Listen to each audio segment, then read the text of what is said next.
também que nos acompanha aí na sua casa, pela internet, pela rádio, pela televisão. É uma alegria nós estamos aqui nesta tarde de adoração ao Senhor, para nós meditarmos agora um pouco sobre um assunto muito importante. As pessoas preparam esse dia de adoração, rezando com intercessão, ouvem aquilo que Deus quer que a gente venha pregar aqui, e passa para os pregadores o tema. E o tema que foi passado para mim, que eu preparei aqui em 2 páginas, com muito carinho, depois eu vou até colocar no meu site, na internet, quem quiser depois acompanhar, no site Cleofas e também aqui no portal da Canção Nova, sobre o perdão. E o título que me deram é muito bonito: Perdão, um ato de vontade. Um ato de vontade, um ato de decisão. A gente não perdoa porque a gente sente assim uma comoção no coração, um romance, né? Não, a gente perdoa num ato de vontade, ou seja, de decisão da cabeça. Jesus morreu perdoando. Eu nunca vi um perdão tão duro, tão difícil. Alguém que foi crucificado pelos seus algozes, aqueles soldados romanos, um deles depois perfurou o coração de Jesus, e Jesus dizia o que ali? Pai, perdoai-lhes, porque eles não sabem o que fazem. Se é difícil para nós, muitas vezes, perdoar uma pessoa que nos ofendeu, ou uma pessoa que fez alguma coisa até muito grave contra a gente, uma traição, um roubo, quem sabe até um assassinato, se é difícil para a gente, você imagina para Jesus, que não tinha pecado nenhum, Filho de Deus, Deus, o Verbo humanado, pregado na cruz por 3 pregos, pendurado, gemendo de dor, 3 horas naqueles 3 pregos, e Ele perdoa. Ele morre perdoando. O que isso significa, gente? Isso significa que esta é a maior mensagem de Jesus. É a mensagem mais radical que Jesus quis dizer. E tanto assim, que antes dele sofrer isso no Monte do Calvário, lá num outro monte, no Monte das Bem-aventuranças, que fica assim ao lado do Mar da Galileia, um monte bonito, onde tem uma basílica hoje lá das Bem-aventuranças, ele fez lá o Sermão da Montanha, capítulo 5, 6 e 7 de São Mateus. Ali, ele proclamou a coisa mais dura que eu já vi um homem falar na face da terra: amai os vossos inimigos. O mundo nunca tinha ouvido essa frase, porque naquele tempo que ele vivia, na época do Império Romano, era olho por olho, dente por dente. Você fez o mal para mim, eu vou fazer o mal para você, e vou fazer mais do que você fez para mim. Era o código de Hammurabi, era o código romano. Não havia perdão, não. Era olho por olho. E Jesus chega com essa novidade, com essa coisa chocante. Eu quero que vocês amem os seus inimigos, não é os amigos, não. E aí ele começa a dizer no Sermão da Montanha: amar os amigos é fácil. Amar aqueles que vos louvam, que vos bendizem, que fazem o bem, é fácil. Isso aí os pagãos também fazem. Aqueles que não têm fé também fazem isso. Eu quero vocês diferentes. Cristãos, eu quero vocês diferentes. Eu quero vocês serem capazes de amar os inimigos. E aí, gente, ele vai à radicalidade e dá o exemplo. Jesus disse: quando eu for elevado, eu vou atrair todos a mim. Por que Jesus é chocante? Por que Jesus arrebata as multidões? Porque Jesus é coerente. Jesus, ele prega no monte, do Sermão da Montanha, e depois ele, no Monte do Calvário, ele vive aquilo que ele pregou. Eu não mandei perdoar os inimigos, então eu vou morrer perdoando os inimigos. Aqueles soldados romanos que o flagelaram até o sangue, que o coroaram de espinhos, que cuspiram no seu rosto, que bateram na sua face, que pegaram uma cana e bateram na sua cabeça com a coroa de espinho, com mais de 30 grandes espinhos perfurando o seu couro cabeludo, e ele perdoa os seus inimigos. Gente, que coisa extraordinária. Eu fico arrepiado quando eu penso nisso. Mas Jesus não chama isso. Ele dá uma ordem para nós, ele não dá um conselho, ele dá uma ordem: amai os vossos inimigos. E é muito interessante como Jesus repete isso, repete. Eu copiei aqui alguns versículos da Bíblia, né? Aí a partir do capítulo 5 de São Mateus, você pode ir acompanhando. Mas eu queria citar para vocês vários versículos aqui, para vocês perceberem como Jesus é insistente nesse ponto, como a questão do perdão é um ponto determinante da sua doutrina. Não é um ponto periférico, é um ponto central.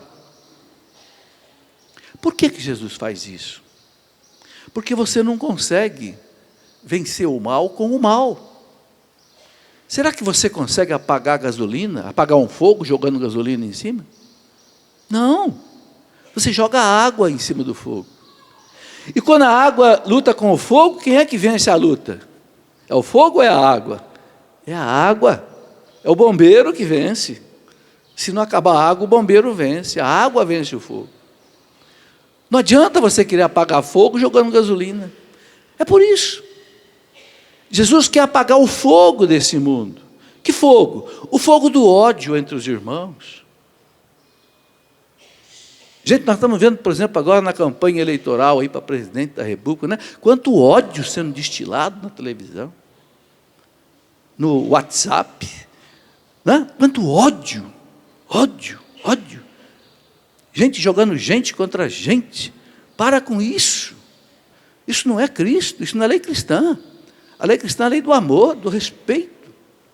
Então Jesus, ele veio para apagar esse fogo do ódio que Satanás lançou no mundo. E ele sabe que não é com gasolina que ele vai apagar esse fogo, ele vai apagar esse fogo com o perdão. Ainda que o perdão custe a vida dele, ou custe a nossa. Mas é o perdão que apaga o fogo do ódio. Não é só no ódio, o ódio que está no coração do outro, não. O ódio que está no coração da gente também. Houve um santo que disse assim: quando você odeia alguém, quando você não perdoa alguém, é como se você tomasse veneno e quisesse que o outro morresse. Porque o ódio mata primeiro o dono, depois mata aquele que ele desejou matar. Gente, essa é uma lição radical do cristianismo que nós precisamos aprender: o perdão.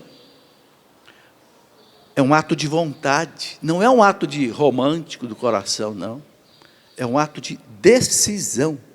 Eu perdoo porque o meu Senhor ensinou que é pelo perdão que a gente salva o mundo. E aí ele diz, por exemplo, Mateus 5, 23, 24, vou ler agora algumas passagens para vocês verem a densidade desse ensinamento. Ele diz assim: se estás, portanto, para fazer a tua oferta diante do altar, e te lembrares de que teu irmão tem alguma coisa contra ti, deixa a tua oferta diante do altar, vai lá primeiro reconciliar-te com teu irmão, só então você vem e faz a tua oferta. Quer dizer, Deus não quer receber uma oferta nossa com o coração cheio de ódio, cheio de... Não. Vai lá. Sossega teu coração primeiro. É claro que às vezes não depende da gente, né?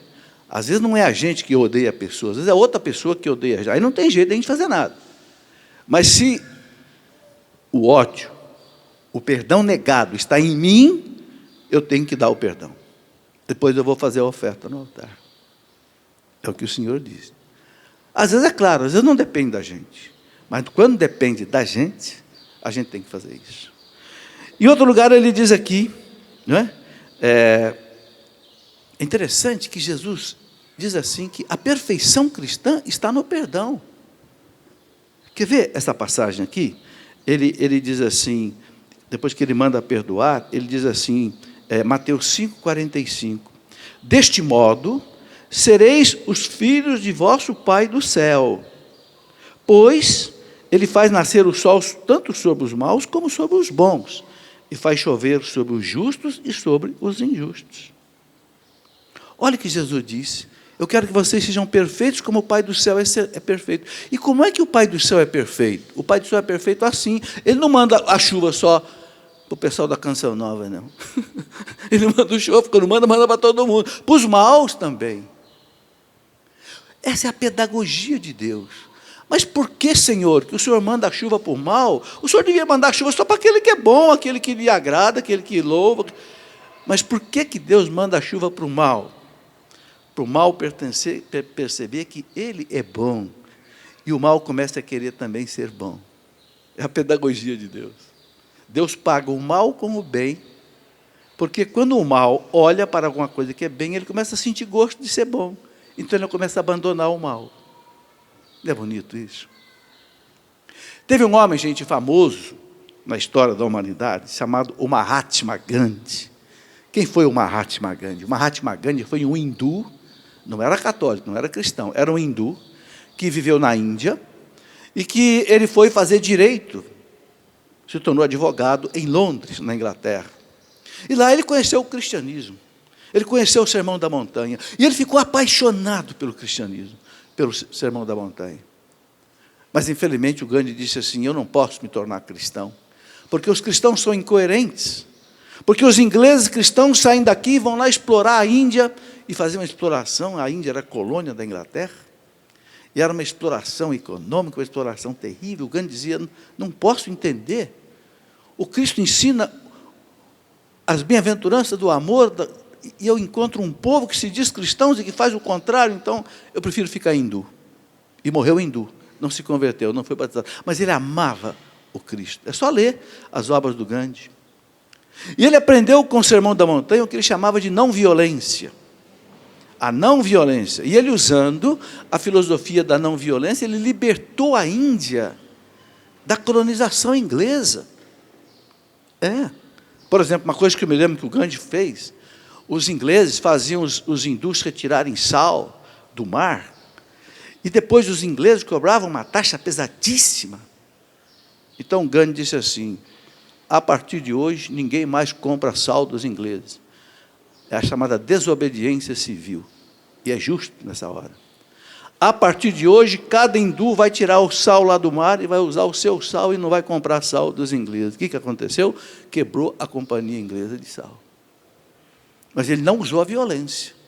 Ele diz: ninguém vai bater em um inglês, ninguém vai fazer atos de terrorismo, ninguém vai fazer nada. Nós simplesmente vamos agir pela não violência e vamos fazer a desobediência civil. Acabou. Cada um vai lá no mar, destila a sua água, deixa o sal secar, leva o sal para cá. Gente, ele libertou a Índia da colonização inglesa desse jeito. E aí ele dizia assim: a força de um homem e de um povo está na não violência. Esse homem não era cristão. Ou não se dizia que... Claro que a alma dele era uma alma cristã. Ele dizia: a força de um homem, a força de um povo está na não violência. Ele dizia: eu procuro amassar completamente a ponta da espada do tirano, né? Mas não opondo-lhe um aço mais afiado, mas enganando a sua esperança de ver-me oferecer uma resistência física. Encontrará em mim uma resistência de alma, que escapa ao seu cerco. O Gandhi dizia: eu não vou enfrentar a arma, a espada do tirano com outra espada. Não, eu vou enfrentar com a força da alma da não violência. Aprendeu com Jesus Cristo. Cristo desmontou o império do mal, o império do ódio, com a não violência, com o amor, com o perdão. E ele é tão exigente que, quando ele ensina o Pai Nosso, qual é a única condição que Jesus impõe para perdoar você e a mim? Pai, perdoai as nossas ofensas, assim como. Aí ele põe um condicionante. Assim como nós perdoamos aqueles que nos têm ofendido. Isso vale dizer o quê? Se você não perdoa aquele que lhe ofendeu, o Pai do céu não lhe perdoa. Não é? Não sou eu que estou dizendo isso, é o próprio Jesus. Perdoai as nossas ofensas. Assim como, da mesma maneira, na mesma intensidade, da mesma forma, assim como nós perdoamos aqueles que nos têm ofendido. Vejam, gente, como Jesus é radical nesse ponto do perdão. Isso é muito sério para a nossa vida. Né? Isso, a gente tem que pensar muito nisso. Ele diz, né? Tendes ouvido o que foi dito, amarás o teu próximo e poderás odiar o teu inimigo. Eu, porém, vos digo, amai os vossos inimigos, fazei o bem aos que vos odeiam, fazei o bem. Orai pelos que vos maltratam e perseguem. Mateus 5, 43, 44. Amar o inimigo, fazer o bem para aquele que te odeia, rezar por aquele que te amaldiçoa, entende? E Jesus diz assim: vocês vão ser filhos do Pai do céu, porque o Pai do céu age assim. É interessante que São Paulo faz eco a essas palavras, quando São Paulo fala para os romanos. São Paulo, ele faz eco a essas palavras, dizendo assim, eu copiei aqui um texto de São Paulo, que é da carta aos Romanos. São Paulo diz assim, Romanos 12, 14 a 19. São Paulo diz assim: abençoai os que vos perseguem. São Paulo repete as palavras de Jesus com outras palavras. Abençoai os que vos perseguem. Abençoai e não os praguejeis. Quer dizer, não fica lançando praga em cima daquele que te fez o mal, tomara que ele se arrebente, tomara que ele se dane, tomara que ele vá para ponte não sei o quê. Não, não praguejeis. Não lance maldade sobre o outro, não praguejeis. Não pagueis a ninguém o mal com o mal. Gente, a nossa natureza, porque ela foi ferida pelo pecado original, ela quer pagar o mal com o mal. Bateu, levou, não é assim? Todos nós, naturalmente, somos assim. Eu não levo desaforo para casa. Eu não tenho sangue de barata. Não é assim que o povo diz? Bateu, levou. Jesus diz: não pagueis o mal com o mal. Não apague fogo jogando gasolina. Apague fogo jogando água. Não é? Está aí São Paulo dizendo isso. Não vos vingueis uns aos outros, São Paulo diz. Caríssimos, mas deixai agir a ira de Deus. Agora São Paulo dá uma resposta muito boa. Então, peraí, se eu não vou poder reagir contra o sujeito que é mau, que está me ofendendo, que está me machucando, quem é que vai agir contra ele? É Deus.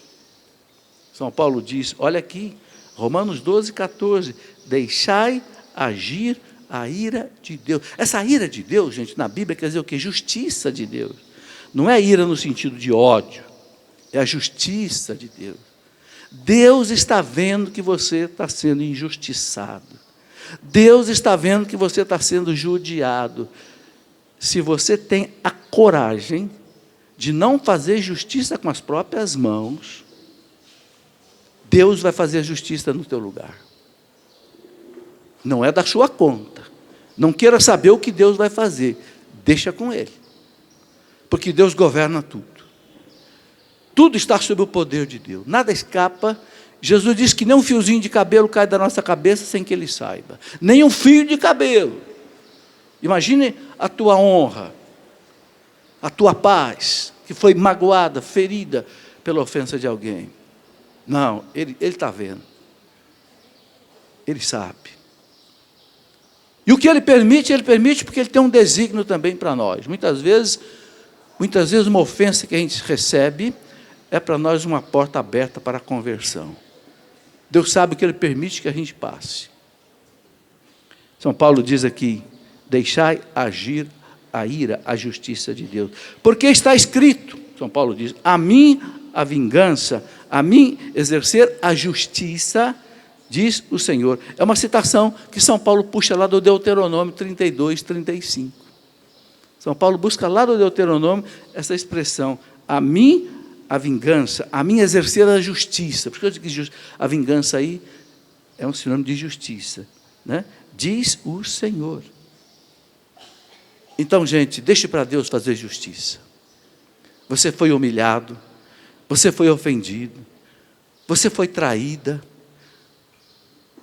assassinaram alguém da sua convivência. Deixa Deus fazer justiça. Eu queria contar dois casos para vocês, que eu conheci bem de perto. Um eu conheci e fui testemunha, outro eu li num livro. Primeiro eu vou contar o do livro, a vida de um santo. Era um santo redentorista, né, da Alemanha, Santo Hofbauer, né? Ele era um homem, assim, um tanto quanto temperamental, a gente chama de pavio curto, né? Mas era um homem santo, era um homem de Deus. E ele tinha um orfanato de crianças que ele cuidava. Então, de vez em quando, ele saía pedindo esmola para as crianças do orfanato, para manter o orfanato. E um dia, ele entrou numa taberna, num bar, onde o povo estava bebendo vinho, jogando cartas, etc. E ele passou numa mesa e pediu uma esmola. E tinha um rapaz na mesa chamado Kalinski. Esses nomes estão, porque isso aí eu li na biografia desse santo, São Hofbauer. E o Kalinski estava na mesa, e quando ele estendeu a mão e pediu uma esmola para o Kalinski, um outro colega do lado do Kalinski disse: "Ô Kalinski, você não disse para mim um dia que você não gostava desse padre aí? E que o dia que você encontrasse com ele, você ia acertar as contas com ele? Não é esse padre que um dia você cantou de galo para mim que você ia acertar?" Ele disse: "É sim, é esse padre, e eu vou acertar as contas com ele agora."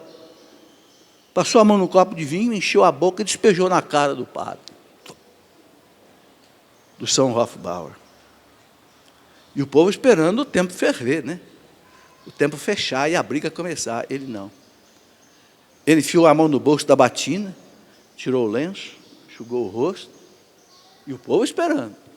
Colocou o lenço no bolso, aí ele estendeu a mão de novo para o Kalinski e disse: "Kalinski, eu sou um pecador, Kalinski, e eu mereço isso que você me deu.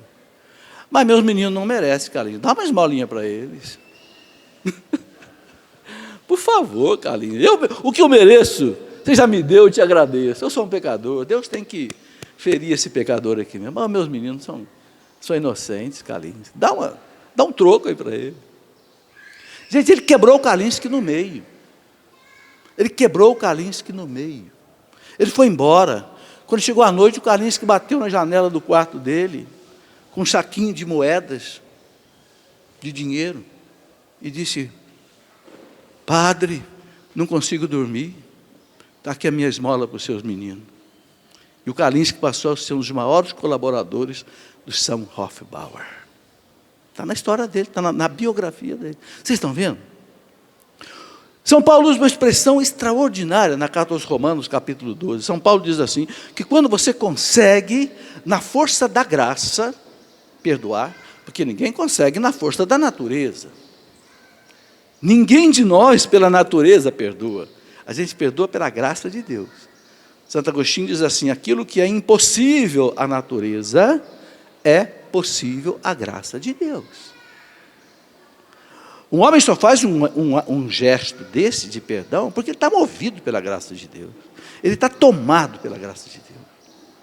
Porque pela natureza ele avançava em cima do Kalinski e a briga começava. Mas a natureza, alimentada pela graça, a natureza relaxa. E é a graça que age. Então, São Paulo diz assim, que quando a gente consegue agir pela graça e perdoar, a gente amontoa carvões em brasa sobre a cabeça da pessoa. Está no livro dos Provérbios essa frase. São Paulo puxa lá dos Provérbios.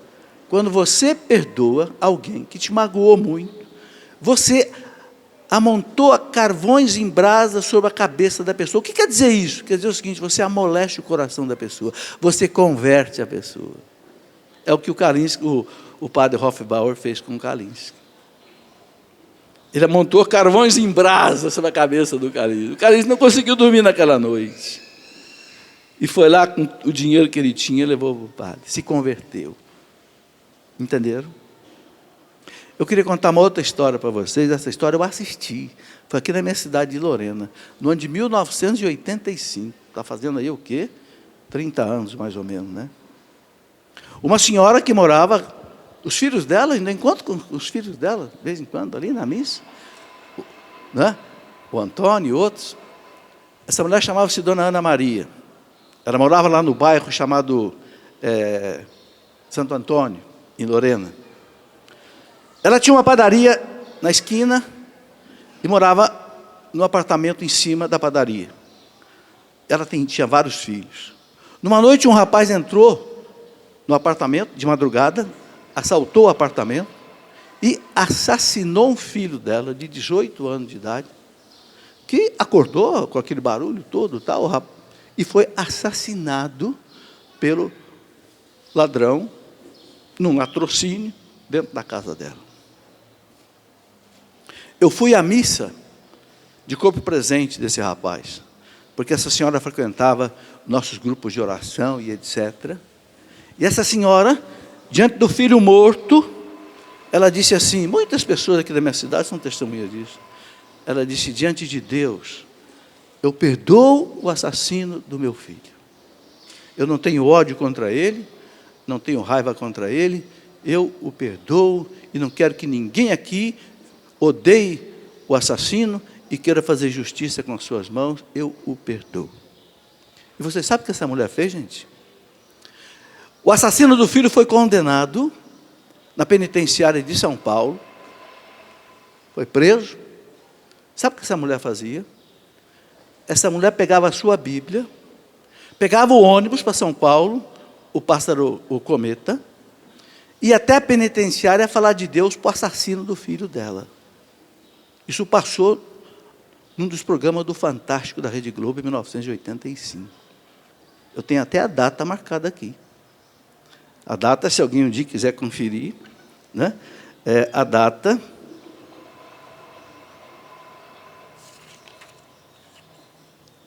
Bem, não sei se eu vou achar aqui, que eu escrevi tanta coisa aqui, que pode ser que não ache, mas está aqui, dia 13 de abril de 1985.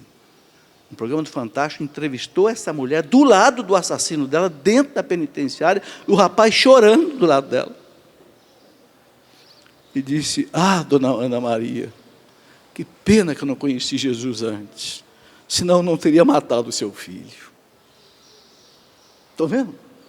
Essa mulher amontou carvões em brasa sobre a cabeça daquele rapaz. Porque ela não o odiou, ela o perdoou. E aquele rapaz se converteu, aquele rapaz se salvou. Vejam, gente, a força do perdão. A força extraordinária do perdão. Isso é um caso real, verídico, que eu vi, eu conheci, e assisti depois na televisão. Que coisa impressionante. Então, a gente precisa realmente cultivar a beleza do perdão. Agora, tem uma coisa. Eu queria desdobrar um pouco essa reflexão. Não é só a gente perdoar. É a gente também não provocar nos outros atitudes que possam gerar na pessoa ódio contra a gente. Né? Muitas vezes, as palavras que a gente diz ofende as pessoas, às vezes até que sem a intenção. Os filósofos dizem que a palavra é mais forte do que os canhões.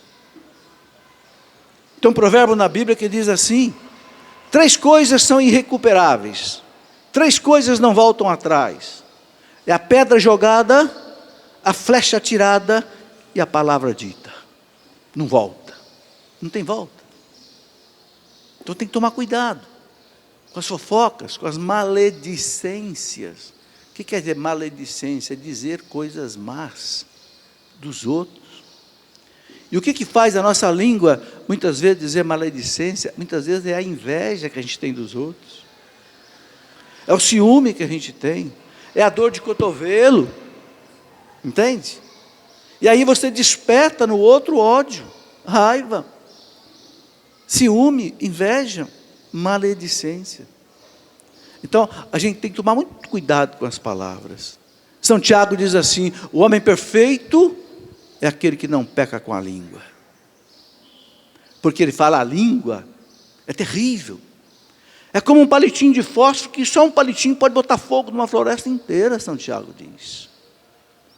Ele diz, como é que a gente domina o cavalo? Como é que a gente domina uma grande embarcação? A grande embarcação você domina com um pequeno leme, lá atrás dele, né? O piloto fica ali no manche, ou na direção do barco, e ele faz isso na água só, e o barco vira para cá, o barco vira para cá, ele domina o barco só com um pequeno leme. Tiago compara com a língua. E o cavalo, você bota um freio nele, na boca dele. E aí você segura o cavalo. Então, nós precisamos colocar um freio na nossa boca. Nós precisamos colocar uma direção na nossa vida. Não deixar a língua solta. Porque São Tiago diz assim, que o inferno incendeia a nossa língua. E a nossa língua incendiada põe fogo na comunidade, na família, entre amigos. É a fofoca, é a confusão que se gera muitas vezes. E que cria ódio. E que é difícil depois apagar. Você já viu quando começa o fogo numa floresta? É difícil apagar. Porque vai se alastrando. Passa de um para o outro. Cada um que conta a fofoca para o outro aumenta mais um pouco, não é isso? Vai aumentando. Vai aumentando. E quando você vê, incendeia, né, uma comunidade. E a paz vai embora. E gera-se então ódio. Então Jesus diz para nós, bem-aventurados misericordiosos, porque eles alcançarão misericórdia. Eles alcançarão misericórdia. Eu gosto muito de meditar, sabe, as frases dos santos, principalmente dos santos doutores da igreja. Você sabe que são só 35 santos, de toda a constelação de mais de 20 mil santos, são só 35 que receberam de algum papa esse título de doutor. Porque o cara que sabe, né?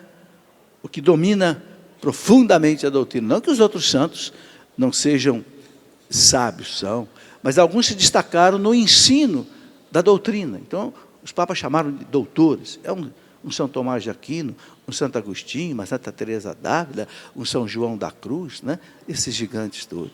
Um Santo Afonso de Ligório. Então, eu queria citar para vocês algumas frases desses homens, que é muito interessante a gente aprender com eles, porque são santos. E, além de santos, são doutores, né? Sobre esse assunto que a gente está meditando aqui. Né? Por exemplo, eles dizem assim, né? Um dos grandes santos doutores da igreja, que eu gosto muito, é São Francisco de Sales. São Francisco de Sales foi aquele que inspirou Dom Bosco, e por isso Dom Bosco chamou a obra dele de Salesianos, né? Os sacerdotes de Dom Bosco, porque o inspirador de Dom Bosco foi São Francisco de Sales, que era bispo de Genebra, na Suíça, lá por volta de 1500 e pouco. Né? E São Francisco de Sales, ele era um homem assim, extremamente temperamental, mas ele foi se dominando, se tornou assim o santo da mansidão. Depois que ele morreu, olharam debaixo da mesa dele, da escrivaninha dele, e perceberam que a escrivaninha dele, a mesa dele, era toda arranhada por baixo. Porque quando ele ia tratar de alguém que ele estava com ódio, ele era um homem assim temperamental, ele arranhava a mesa por baixo para não dizer uma palavra atravessada para a pessoa. E encontraram a mesa dele depois toda arranhada, com as unhas dele. Era o jeito que ele achava para se conter. Esse homem diz assim, né? Quando ele nos ensina, ele diz, não há nada que tanto edifique o próximo como a caridosa benignidade nos tratos. Vou repetir para você, não há nada que edifique tanto a outra pessoa, o próximo, como a caridosa benignidade nos tratos, ou seja, você tratar bem com a pessoa. Não há nada que faça tão bem para o outro, você tratar bem uma pessoa. Entende? Não sei, você que é funcionário público, trabalha às vezes num guichê, cansativo, atende um, atende outro, né? De repente dá vontade de tratar o cara ali meio com casca e tudo, como se diz, né? O cristão não pode fazer isso. O cristão tem que tratar bem. Entende? Porque o cristão sabe que a lei suprema do cristianismo é o amor. Amar o outro como a mim mesmo. Eu amo a mim, então eu tenho que amar o outro também. Né? Então eu tenho que tratar bem o outro. Vocês querem ver uma coisa muito difícil, gente, no nosso relacionamento? É quando você precisa chamar a atenção de alguém. Às vezes o marido precisa chamar a atenção da esposa. Precisa, às vezes. Às vezes o contrário. Às vezes o pai tem que chamar a atenção do filho, o patrão tem que chamar a atenção do empregado. Mas uma coisa muito difícil é você chamar a atenção de alguém. Por quê? Porque o nosso ego, ele é vaidoso. Quando alguém aponta o dedo para você e diz assim, você errou, o seu ego grita, reage. Não, é injustiça. Não, é preciso às vezes a gente saber acolher a correção. Mas tem uma coisa, quem corrige tem que ter sabedoria. Se for inevitável você chamar a atenção de alguém, então você tem que fazer com carinho. Você que é casado, tua esposa fez alguma coisa errada, teu marido fez alguma coisa errada, o teu filho fez alguma coisa, você tem que chamar a atenção dele, mas com carinho. Você não pode humilhar a pessoa. Então você precisa pelo menos de 4 coisas, observar pelo menos 4 coisas, para você chamar a atenção de uma pessoa direito, sem que a pessoa fique com raiva de você. Primeira coisa, sabe qual é? Reze pela pessoa. Ora, Jesus não disse para nós, sem mim, nada podeis fazer? Não está lá em João 15, 5? Sem mim, nada.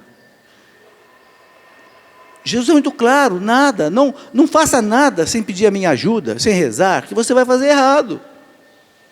Gente, na nossa vida, a gente faz muita burrada na vida. Muito trabalho que a gente vai fazer não dá certo. A palestra que você vai fazer, às vezes, não dá certo, porque você não rezou antes. Porque você foi besta. Você achou que sozinho podia fazer. E Jesus disse, sem mim, tira o cavalinho da chuva. Sem mim, nada podeis fazer. Por que a Canção Nova vai para frente, gente? Porque aqui não se faz nada sem rezar. Já repararam? Cada canto da Canção Nova que você entra tem uma capela. Tem capela lá no rincão, tem capela nesse rincão, tem capela ali na rádio, tem capela na televisão, tem capela ali na administração, tem capela com o Santíssimo. Aqui na Canção Nova não se começa uma reunião sem rezar. Não se começa. É proibido. É ordem do fundador. Aqui não se faz nada sem rezar. Porque sem mim nada podeis fazer. É por isso que essa obra cresce. Tem muita obra de Deus que não cresce, meus irmãos, porque não reza.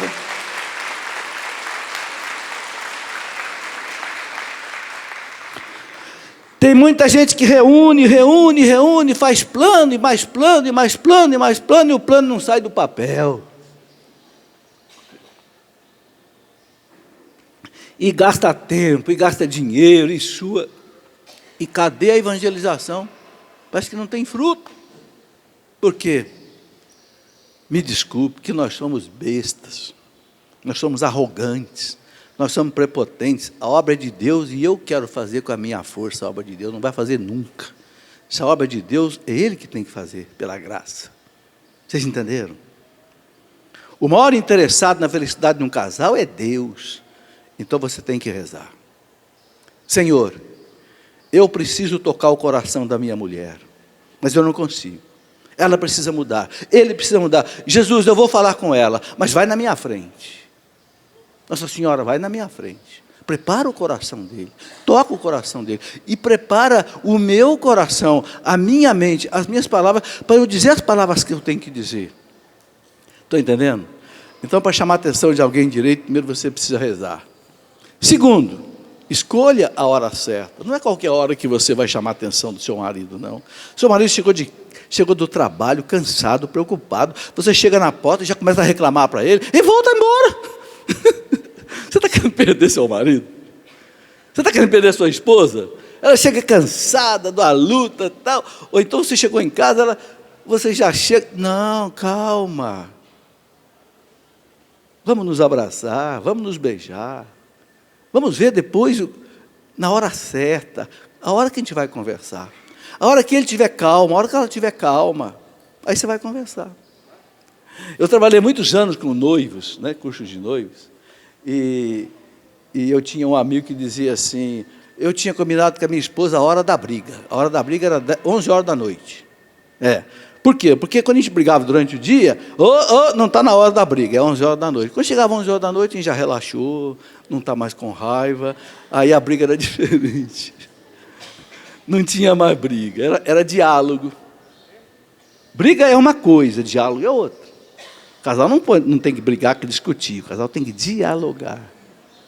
Então, primeira coisa, reze pelo outro. Segunda coisa, escolha a hora certa.